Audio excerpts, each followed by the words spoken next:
Hi, welcome to the New Author podcast. I'm Lucy, and I'm here today with a new author to talk about his first book, Hi, published Lucy. last month. So, welcome. Welcome to you. Tell us a little about yourself. Firstly, how do I pronounce Fergus Ò Conaill? And secondly, what led you to writing? Well, it's pronounced Fergus Ò Conaill. It's the Irish spelling for O'Connell or O'Conaill. Okay.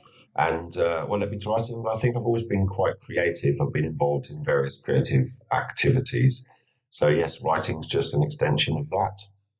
You've been writing for years, but this is your first published book. What finally pushed you to finish this and go public? It was always a bit of a background activity, but during the pandemic, when there was less work around, I had a bit more time to spend on it.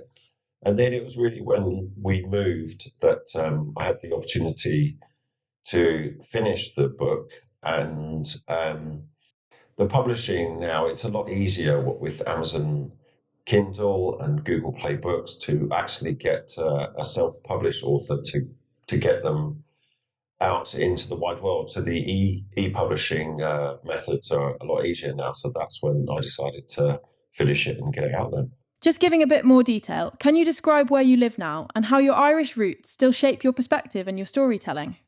So my family, my parents were from Dublin in Ireland, and but I was brought up in England, and then it was a few years ago that we decided to move to mainland Europe to get a bit more sunshine and to have a nicer way of life. But in terms of my Irish roots, my father and my grandfather were great storytellers, certainly in that Irish tradition of, telling long, what we call shaggy dog stories. So they're very much good raconteurs.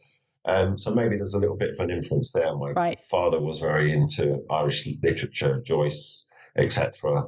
So that was certainly instilled upon us from a young age, the idea of literature and poetry and things like that. So I think that maybe had some influence.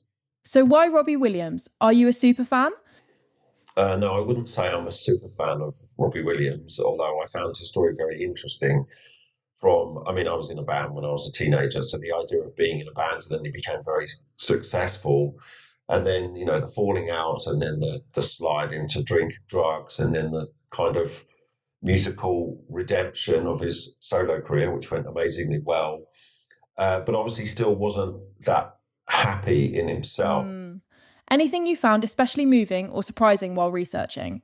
I think what I found more surprising was in his later life, getting some peace mentally with meeting his partner and then having a family. So I think that certainly made him a happier person. So I found that life arc really, really interesting. Okay.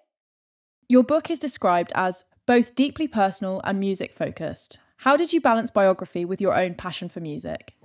Well, I think it is a deeply personal story. That's why I wrote it in the first person. So I think I wanted to give his perspective on things that happened in his life. I know that Robbie has some autobiographies, but personally, I think they're very much ghost written. So it's more of a conversation. And he's not actually putting pen to paper himself. And I think there's an interpretation by the ghostwriter. So you're still not getting his true voice. And so I think that's where me writing in the first person can have a better voice for that. But in terms of my own music career, such as it is, I don't really want to talk about that. I don't think that has any relevance to this story. Okay, no worries. Robbie's career spans huge cultural shifts. How did that influence the tone and shape of the book? Yeah, I think there have been a lot of cultural changes during his life. I think from the 90s and the sort of lad and ladette culture, I certainly think they're very different times to the times that we have now. Right. So I tried to reflect those cultural points in the book, and as time went on, certainly changes in the cultural makeup of the UK, which also I think affected his own outlook. And there's a certain amount of maturity that comes with age as well. So I tried to reflect a changing thought process when using his voice, to talk about both his life and what's going on externally. Any messages for long-time Robbie fans? In terms of a message to Robbie fans, I think hopefully they'll see that writing it from the first person, I think, gives some insight into what he might have been thinking during those periods. Okay, I'm just thinking about being a writer in a time when AI is generating more and more content. Did you worry about originality or how technology might affect publishing? I think yes, the AI certainly has a growing influence on everything, really. Certainly, when you see stuff online, there's a lot of AI generated stuff which just looks a bit rubbish, really. But also, sometimes I notice some things that are real and people just say it's all AI. So there's that thing that people assume that everything is AI now. I suppose it's slightly frustrating when you've put in all the time and effort into researching a book, creating a book, writing it yourself, and then to be possibly accused of being AI. I'm not quite sure how AI would write a whole book. Uh-huh. But anyway, that's just my personal opinion.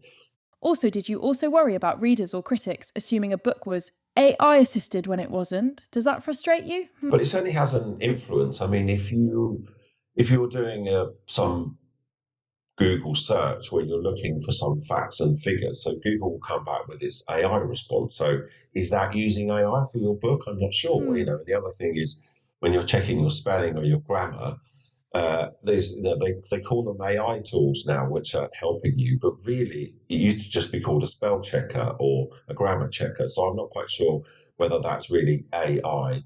So I don't think it will really replace what we're doing as authors. Okay. How do you think human creativity will remain important in an AI driven world, especially when telling someone's life story?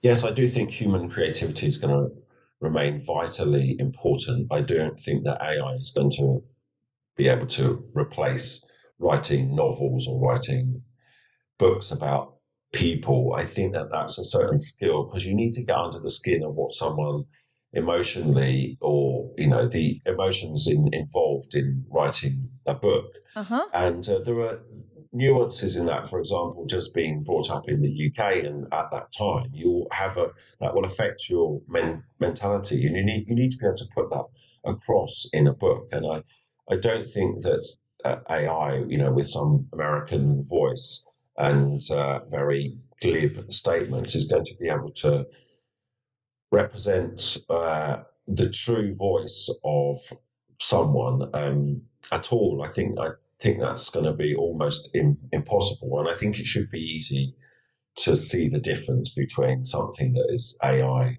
written and something that is written by a person. I mean, there are certain skills involved, but certainly on the emotional side, that I think is very hard to replace with AI. Okay, great. We must let people know where they can read your work. So where can listeners find the book and follow your journey as an author? So the book is available on Amazon Kindle or Google Play Books, Apple Books, Barnes & Noble, various places. You can either look up my author name, Fergus Ò Conaill, which is Oconaill, or just look up the book, Robbie Williams, The Last Pop Star. So there are various ways to find me. And that's where you can get the book. There's an ebook download. There's also a paperback version available. Great. So what's next for you as an author? Are there more books or writing projects on the horizon after this one? Yes, I am working on a new idea for a book, actually. I've got the outline and I'm starting to write the chapters. Again, I'm using it as the first person narrative. I find that's an easier way to write, and I find it more engaging if you can perhaps understand the thoughts and the internal monologue that people might be having. So I find that as an interesting way to write. So that's what I'm working at the moment. If you follow me as an author, you'll be able to see that hopefully when it's finished. So cool. Thanks for joining me today and good luck with the book. Thanks for having me, Lucy. It's been really interesting, and thanks for giving me the opportunity. Thanks. Thanks. Bye. Bye.